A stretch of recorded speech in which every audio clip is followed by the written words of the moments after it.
अब ये कॉन्सेप्ट है कि एलएलपी क्या होता है। एलएलपी लिमिटेड लायबिलिटी पार्टनरशिप 2008 में एक्ट आ गया। देखिए, जब आप पार्टनरशिप के बारे में इंट्रोडक्शन पढ़ते हैं तो हम पढ़ते हैं एक पार्टनरशिप बिजनेस और एक सोल प्रोप्राइटरशिप। एक पार्टनरशिप और एक सोल प्रोप्राइटरशिप, इसमें पार्टनरशिप और इसमें लायबिलिटी अनलिमिटेड होती है, ये आपने पढ़ा है। मतलब जैसे मान लीजिए मेरी दुकान है और मैंने दुकान के लिए लोन ले लिया है ना। अब उस लोन, मेरी दुकान नहीं चल रही तो कौन लोन पे करेगा?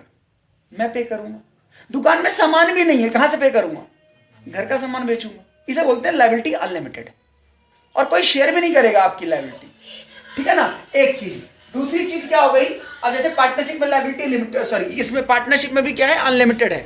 कैसे पार्टनरशिप में अनलिमिटेड कैसे? अब देखिए, पार्टनर हैं आप, दो पार्टनर चला रहे हैं फर्म को, एक पार्टनर काम कर रहा है, दूसरा भी कर रहा है। मान लीजिए एक पार्टनर की कंसेंट के बिना या कंसेंट से लोन ले लिया पार्टनरशिप फर्म ने।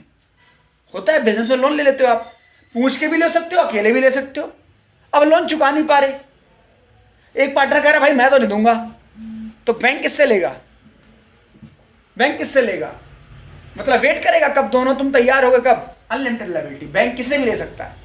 तुम्हारे पास नहीं है, तुम भी घर के अपनी वाइफ के गहने बेचो, अनलिमिटेड लायबिलिटी। तो पार्टनरशिप में ये कॉन्सेप्ट चलता था, लेकिन 2008 में बोला गया कि अगर ऐसी पार्टनरशिप चल रही है जिससे पार्टनरशिप की लायबिलिटी अनलिमिटेड है और पार्टनर्स को प्रॉब्लम हो रही है, और एक जेन्युइन पार्टनर को प्रॉब्लम हो रही है एक फ्रॉडुलेंट पार्टनर की वजह से, तो आप पार्टनरशिप खुलवा लीजिए एलएलपी, यानी आप रजिस्ट्रेशन करवा लीजिए। अब तो रजिस्ट्रेशन कंपलसरी हो गया, मतलब अगर एलएलपी खुलवाओगे तो रजिस्ट्रेशन तो कंपलसरी हो गया ना। वैसे मैंने क्या बताया कि 90% फर्म कैसे खुल जाती हैं? म्यूचुअल एग्रीमेंट, दोस्ती यारी में। लेकिन अब अगर आपको चाहते हो कि लिमिटेड लायबिलिटी हो, मैं उतना बियर करूं जितनी मेरी कैपिटल है फर्म में, उससे ज्यादा नहीं, तो आप कौन सी फर्म खुलवा लो?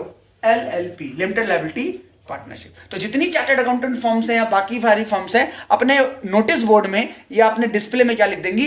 This and this associate bracket में एलएलपी। तो मान लीजिए वो लिमिटेड लायबिलिटी पार्टनरशिप है, फिर बैंक दूसरे पार्टनर से उतना ही लोन लेगा जितना उसका कैपिटल इन्वेस्टेड है।